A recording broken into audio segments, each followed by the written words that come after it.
नमस्कार, आपका बहुत बहुत स्वागत है हमारे खास कार्यक्रम में और मैं हूं आपके साथ अभिषेक तिवारी। यूपी के ललितपुर में एक जनसभा को संबोधित करते हुए केंद्रीय गृह मंत्री अमित शाह ने कहा कि यूपी में गाड़ियां बन रही हैं, मेडिकल डिवाइस पार्क बनाया गया है और गौवधशाला की जगह गौशालाएं बनाई गई हैं। पहले केवल ईद और रमजान में बिजली मिलती थी, अब भाजपा सरकार पूरे राज्य में 20 से 24 घंटे बिजली देती है। सुनिए।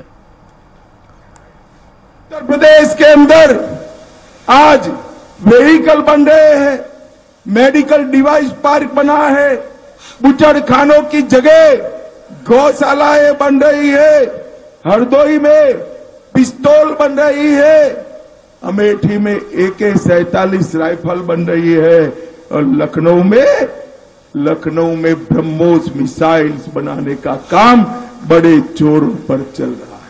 पूरे उत्तर प्रदेश में पहले सिर्फ रमजान और ईद में ही 24 घंटा बिजली आती थी। भारतीय जनता पार्टी की सरकार ने पूरे उत्तर प्रदेश में 20 घंटा 24 घंटा बिजली देने की शुरुआत ये भारतीय जनता पार्टी ने। रायबरेली में भीड़ को संबोधित करते हुए कांग्रेस नेता सोनिया गांधी ने कहा कि मेरा आंचल आपके प्रेम और आशीर्वाद से जीवन भर भरा रहेगा। आपके प्रेम ने मुझे कभी भी अकेले नहीं पड़ने दिया। मेरा सब कुछ आपका दिया हुआ है। मैं आपको अपना बेटा सौंप रही हूं। जैसे आपने मुझे अपना माना है वैसे ही आपको राहुल को अपना मानकर रखना है। राहुल आपको निराश नहीं करेगा। इस तरीके की बात सोनिया गांधी ने कही है। भाई और बहनों, मैं आपको अपना बेटा सौंप रही हूं।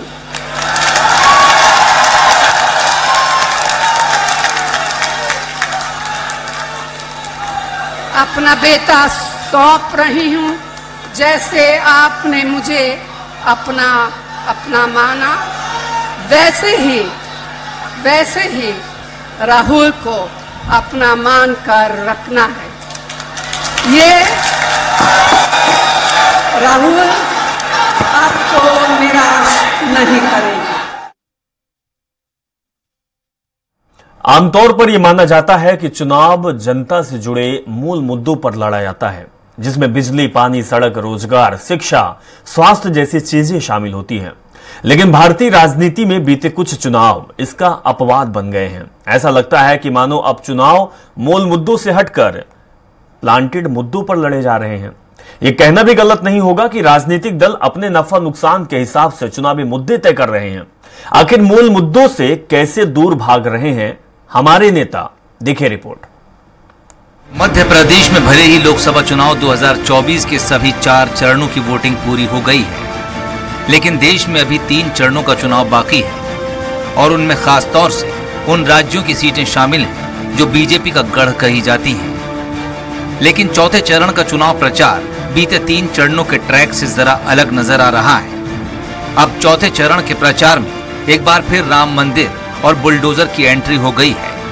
बाराबंकी में एक सभा में पीएम मोदी ने कहा कि अगर कांग्रेस, समाजवादी पार्टी और उनके सहयोगी दल सत्ता में आते हैं तो हमारे रामलला को फिर से तंबू में लौटना होगा, क्योंकि वे राम मंदिर पर बुलडोजर चलाएंगे।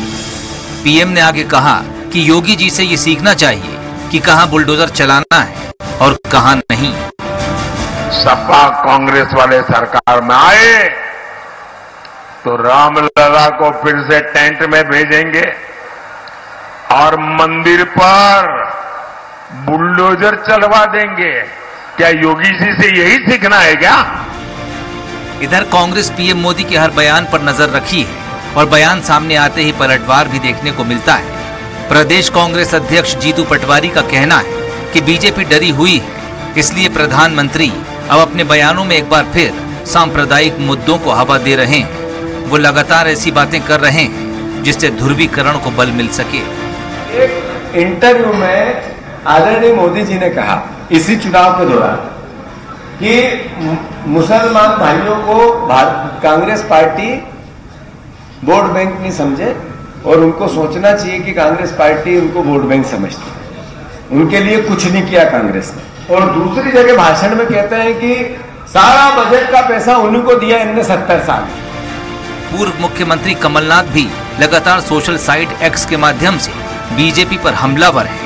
नाथ ने ताजा पोस्ट में लिखा है कि बीजेपी शुरू से ही चुनाव को सांप्रदायिक रंग देने और जनता को बुनियादी मुद्दों से भटकाने का प्रयास कर रही है, लेकिन जनता शिक्षा, रोजगार, महंगाई और विकास जैसे बुनियादी मुद्दों पर टिकी हुई है। जब से 2024 के आम चुनाव की शुरुआत हुई है, तभी से प्रचार में सियासी मुद्दे क्या होने चाहिए, इसे लेकर बीजेपी और कांग्रेस आमने सामने है। ऐसा लगता है मानो बीजेपी किसी भी मौके को हाथ से जाने नहीं देना चाहती, तो वहीं कांग्रेस भी लगातार अपने नेता राहुल गांधी को ही फॉलो कर रही है। लेकिन दोनों ही पार्टियों को लेकर जनता किस ओर खड़ी है, इसका फैसला आने वाली 4 जून को ही होगा। Bureau report, Swaraj express.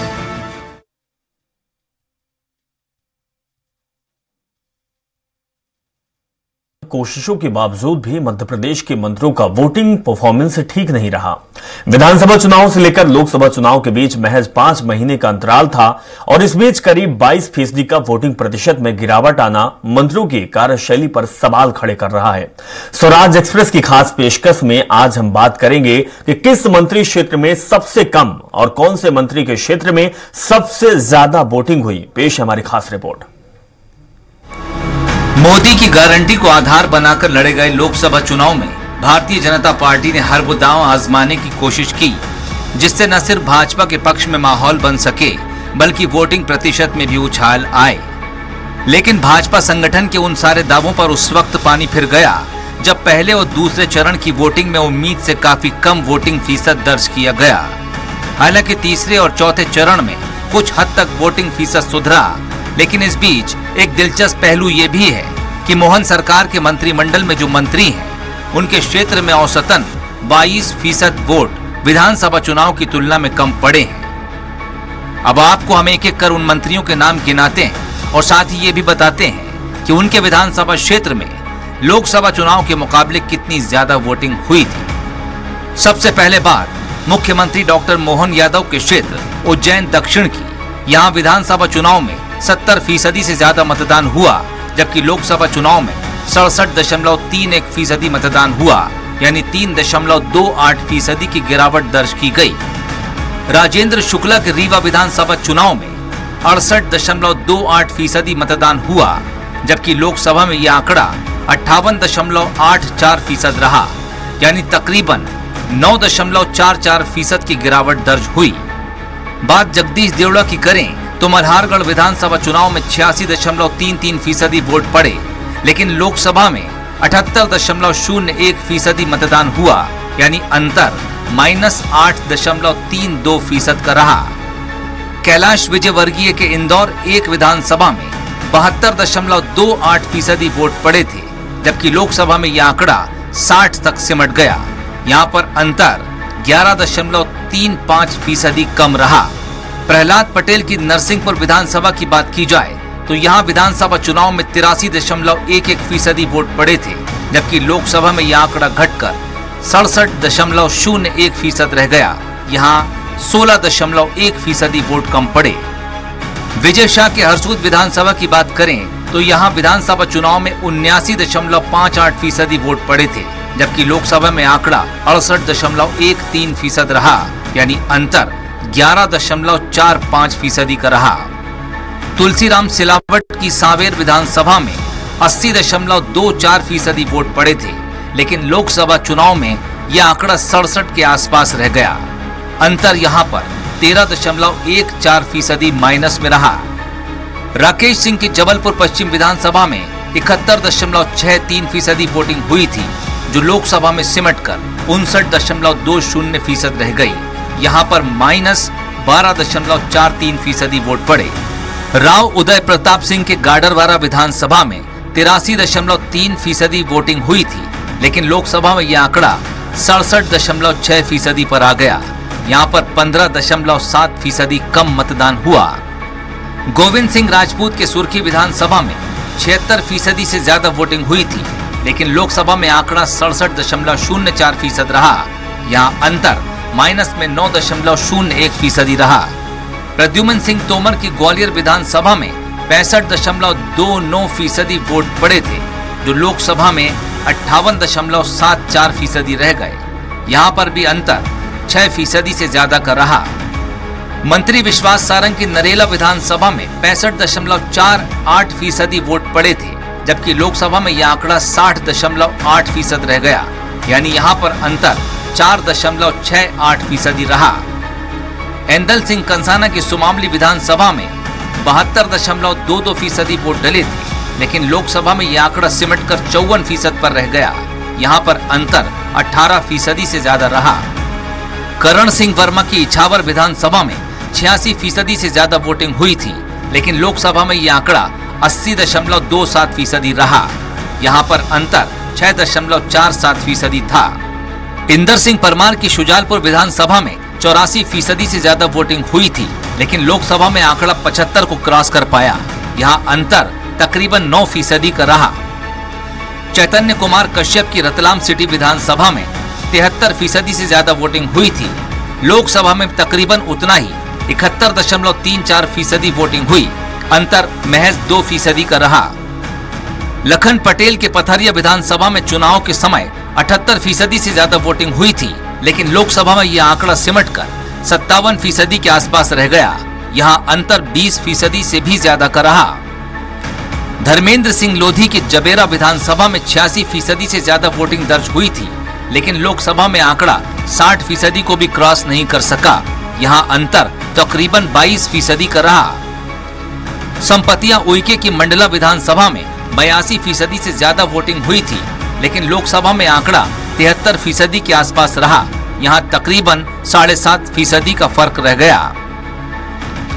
Rakesh Shukla की मेहगांव विधानसभा में 64.97% वोट पड़े थे, लेकिन लोकसभा में 53.91% वोट पड़े। यहाँ अंतर तकरीबन 11% रहा। निर्मला भूरिया की पेटलावत विधानसभा में 80% के तकरीबन वोट पड़े थे, लेकिन लोकसभा में 75% के आसपास वोट पड़े। यहाँ अंतर 4.37% रहा। दिलीप अहिरवार की चंदला विधानसभा में 67% से ज्यादा वोटिंग हुई थी, लेकिन लोकसभा में आंकड़ा 50 के आसपास रह गया। यहाँ अंतर तकरीबन 17.5% रहा। मंत्री कृष्णा गौर की गोविंदपुरा विधानसभा में 63% के आसपास मतदान हुआ था। यहाँ पर भी लोकसभा का आंकड़ा तकरीबन 62% रहा। अंतर केवल 1.5% के आसपास रहा। नारायण सिंह कुशवाहा की ग्वालियर दक्षिण विधानसभा में फीसद 63 के आसपास रहा था। लोकसभा में भी तकरीबन 62.27% वोटिंग हुई। अंतर का आंकड़ा महज 1.5% है। राधा सिंह की चितरंगी विधानसभा में 71.84% वोट पड़े थे, जो लोकसभा में सिमटकर 56 के आसपास आ गए। यहाँ अंतर 15% से ज्यादा का रहा। प्रतिमा बागरी के रैगांव विधानसभा में 70% से ज्यादा वोटिंग हुई थी, लेकिन लोकसभा में आंकड़ा 62 को पार नहीं कर सका। अंतर तकरीबन 9.5% का रहा। नरेंद्र शिवाजी पटेल की उदयपुर विधानसभा में 81% से ज्यादा वोट पड़े थे, लेकिन लोकसभा में आंकड़ा 60.64 पर रहा। यानी अंतर 21.5% का था। नारायण सिंह पवार की ब्यावरा विधानसभा में 84% से ज्यादा वोट विधानसभा में पड़े थे, लेकिन लोकसभा में आंकड़ा 75.9 के आसपास रहा। यहाँ अंतर तकरीबन 8.5% का दर्ज किया गया। मध्य प्रदेश विधानसभा और लोकसभा चुनाव के बीच महज 5 महीने का अंतर था, और इस बीच मंत्रियों के क्षेत्रों में जिस तरह से वोटिंग फीसद में गिरावट आई, वो मंत्रियों की कार्यशैली पर सवाल खड़े कर रही है। इस मामले में नेता कुछ अलग ही राग अलापते नजर आ रहे हैं। तो निश्चित तौर पर अगर हम लोकसभा के चुनाव की बात कर रहे हैं, तो लोकसभा के 2019 के मत प्रतिशत से बात करें तो उसके लगभग था, उससे थोड़ा कम था। और 2014 के लोकसभा चुनाव की हम बात करें तो उससे हम बराबर थे या उससे थोड़ा अधिक था। तो ये संतोषजनक था। हमारे नेतागण, हमारे मंत्रीगण, हमारे कार्यकर्तागण मतदान केंद्र पर भारतीय जनता पार्टी के पक्ष का जो मतदान था वह कराने में सफल हुए। भारतीय जनता पार्टी ने वोटिंग फीसद बढ़ाने के लिए पन्ना और अर्ध पन्ना प्रभारियों से लेकर मंडल अध्यक्षों को पूरी तरह से सक्रिय कर रखा था। यहाँ तक कि भाजपा का एक एक कार्यकर्ता 10-10 वोटरों को फोन लगाने और पोलिंग बूथ पर पहुंचाने का जिम्मेदार था। इसके बाद भी वोटिंग फीसद निराशाजनक रहा। मंत्रियों के क्षेत्र वाली विधानसभा सीटों में वोटिंग फीसद में आई गिरावट के बाद कांग्रेस के नेता अब चुटकी ले रहे हैं। उन्होंने मंत्रियों और विधायकों को धमकी दी थी कि जिन मंत्रियों के क्षेत्र में मत प्रतिशत गिरेगा उनकी खैर नहीं है, और विधायकों को धमकी दी थी कि उनके टिकट कट जाएंगे। अब देखना है उनके सबसे महत्वपूर्ण मंत्रियों के क्षेत्र में मत का प्रतिशत अप्रत्याशित रूप से गिरा है। अब देखते हैं कि वो झूठ बोलते हैं या सच बोलते हैं। देश की सबसे बड़ी कार्यकर्ता आधारित पार्टी का दावा करने वाली भाजपा और उसके नेताओं के सारे दावे धरे के धरे रह गए और वोटिंग फीसद में आई गिरावट ने उनके माथे पर चिंता की लकीरें खींच दी। अब भाजपा नेताओं की जुबान पर एक ही बात है कि कांग्रेस का वोटर वोट डालने नहीं पहुंचा, जिसके चलते वोटिंग फीसद इतना गिर गया। भारतीय जनता पार्टी की लाख कोशिशों के बावजूद भी लोकसभा चुनाव में वोटिंग परसेंट नहीं बढ़ा। सबसे बड़ा सवाल मंत्रियों के क्षेत्र का है, जिसको लेकर के केंद्रीय गृह मंत्री अमित शाह ने साफ ताकीद दी थी कि सभी मंत्रियों के क्षेत्र में वोटिंग परसेंट बढ़ना चाहिए। लेकिन जब वोटिंग समाप्त हुई और उसके बाद जिस प्रकार से आंकड़े सामने आए हैं तो उसके मुताबिक करीब 22% वोटिंग परसेंट नीचे गया है। ये कहीं न कहीं भारतीय जनता पार्टी के संगठन और सरकार पर सवाल खड़ा कर रहा है। कैमरामैन सुरेश कटियार के साथ संदीप मिश्रा, स्वराज एक्सप्रेस, भोपाल। उत्तर प्रदेश में चुनाव प्रचार अपने चरम पर है। बाराबंकी में एक सभा में पीएम मोदी ने कहा कि अगर कांग्रेस, एसपी और उनके सहयोगी दल सत्ता में आते हैं तो हमारे रामलला को फिर से तंबू में लौटाना होगा, क्योंकि वे राम मंदिर पर बुलडोजर चलाएंगे। उन्हें योगी जी से सीखना चाहिए कि कहां बुलडोजर चलाना है और कहां नहीं। यहां सपा के बड़े नेता यहां रहते हैं और वो भी रामनवमी के दिन कहते हैं ये राम मंदिर को बेकार बताते हैं, भद्दी भद्दी बातें करते हैं। और कांग्रेस तो राम मंदिर पर सुप्रीम कोर्ट का फैसला पलटने की तैयारी कर रही है और मंदिर पर बुलडोजर चलवा देंगे। क्या योगी जी से यही सीखना है क्या? अरे जरा योगी जी से ट्यूशन लो, बुलडोजर कहां चलाना कहां नहीं चलाना।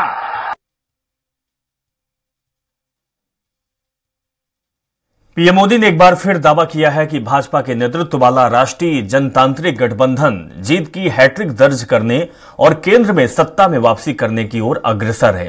पीएम मोदी ने कहा कि 4 जून अब बहुत दूर नहीं है, सभी संदेह दूर हो जाएंगे और जब हम जीत की हैट्रिक बनाएंगे और केंद्र में तीसरे कार्यकाल के लिए लौटेंगे तो पूरे देश और दुनिया को पता चल जाएगा। तो वहीं कांग्रेस सपा गठबंधन पर अपना हमला तेज करते हुए पीएम मोदी ने कहा कि कांग्रेस और समाजवादी पार्टी तुष्टीकरण की राजनीति के गुलाम बन गई है। जब मोदी लोगों के सामने उजागर करते हैं तो वो मुझ पर हिंदू मुस्लिम विभाजन का आरोप लगाते हैं, ये कहते हुए उन्होंने हमला किया है। यानी हमारे समाजवादी शहजादे अब उन्होंने एक नई बुआ की शरण ली है।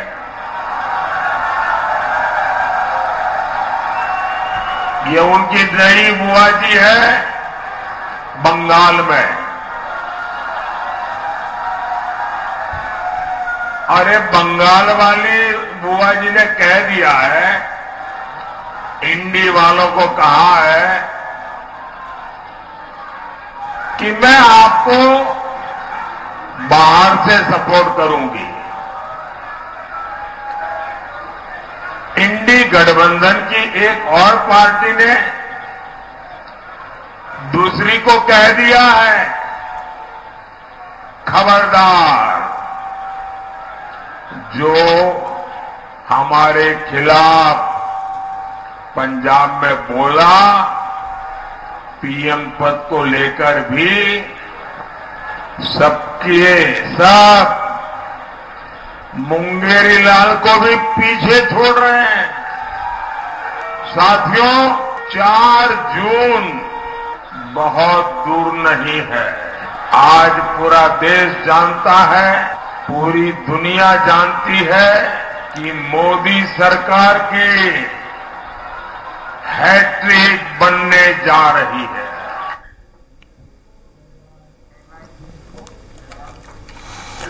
उत्तर प्रदेश के रायबरेली में केंद्रीय गृह मंत्री अमित शाह ने कांग्रेस पार्टी और राहुल गांधी पर जमकर हमला किया। अमित शाह ने कहा कि वो कहते हैं कि रायबरेली और अमेठी हमारे परिवार की सीट है। मैं इनसे पूछता हूं कि इन्हें विरासत में ये सीट किसने दी। अमित शाह ने कहा कि अमेठी और रायबरेली के लोग सालों से गांधी परिवार को अपना नेता मानते रहे, लेकिन उन्होंने यहां के लोगों को अपना नहीं माना। अमित शाह ने कहा कि जो परिवार की सीट कहते हैं, उनकी लोकसभा में 70 साल से कलेक्टर ऑफिस तक नहीं था। उन्होंने कहा कि 2018 में वहां कलेक्टर ऑफिस की नींव डालने का काम योगी आदित्यनाथ सरकार ने किया। अमित शाह ने कहा कि यहां कम से कम 600 लोग अलग अलग दुर्घटना से मारे गए, लेकिन सोनिया जी मिलने तक नहीं आई। अमित शाह ने भी कहा कि अमेठी और रायबरेली की सीट किसी परिवार की नहीं, बल्कि यहां की गरीब जनता की है। तो परिवार की सीट कहते हैं, उनकी कॉन्स्टिट्यूएंसी में 2018 में स्मृतिबेन के साथ कलेक्टर ऑफिस 70 साल से नहीं था। 70 साल से कलेक्टर ऑफिस नहीं था। 2018 में कलेक्टर ऑफिस की नींव डालने का काम योगी आदित्यनाथ की सरकार ने किया। भाइयों बहनों, ऊपर मोदी जी है और नीचे योगी जी ने पूरे उत्तर प्रदेश से गुंडों को चुन चुन कर साफ करने का काम योगी आदित्यनाथ ने किया है। भाइयों बहनों, अमेठी और रायबरेली सालों से गांधी परिवार को अपना नेता मानते रहे, मगर उन्होंने कभी इनको अपना नहीं माना। अभी मनोज पांडे जी कह रहे थे, मैं योग लगा रहा था, कम से कम 600 लोग अलग अलग दुर्घटना में मारे गए, मगर सोनिया जी मिलने नहीं आए। राहुल गांधी ने अमेठी में लोगों से कहा कि राजनीति में जो उन्होंने सीखा है वो अमेठी जनता ने उन्हें सिखाया है। उन्होंने कहा कि मैं 12 साल का था जब पहली बार पिताजी के साथ अमेठी आया था। उस समय में यहां पर नौकरी नहीं थी, बंजर जमीन थी और कोई विकास नहीं था। राहुल गांधी ने कहा कि मैंने अपने पिता का जो रिश्ता अमेठी और यहां के लोगों से था वो अपनी आंखों से देखा है। राहुल ने आगे कहा कि आप लोग ये मत समझिए कि मैं रायबरेली से चुनाव लड़ रहा हूं। मैं आपका हूं, अमेठी का हूं और अमेठी का था और आगे भी रहूंगा। अमेठी पहली बार मैं यहां 42 साल पहले आया था। जब मैं 12 साल का बच्चा था, अपने पिता के साथ आया। 42 साल हो गए और मैं आपको कहना चाहता हूं कि जो भी मैंने राजनीति में सीखा है वो अमेठी की जनता ने मुझे सिखाया है। 12 साल का था, पिताजी के साथ यहां आया। उस समय यहां पे सड़कें नहीं थी, ऊसर जमीन थी, कोई विकास नहीं था और मैंने अपने आंखों से अमेठी का और मेरे पिता का जो रिश्ता था, जो प्यार था, जो मोहब्बत थी, मैंने अपने आंखों से देखी और वही मेरी भी राजनीति है। तो आप ये मत समझिए कि मैं रायबरेली से चुनाव लड़ रहा हूं। मैं आपका हूं, अमेठी का हूं, था और रहूंगा।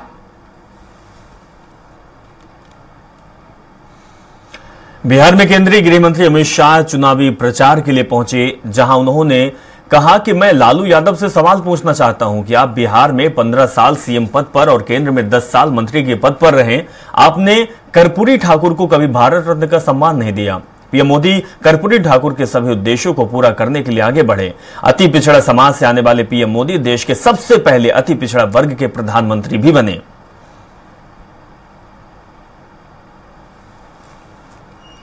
लालू जी को सवाल पूछना चाहता हूं।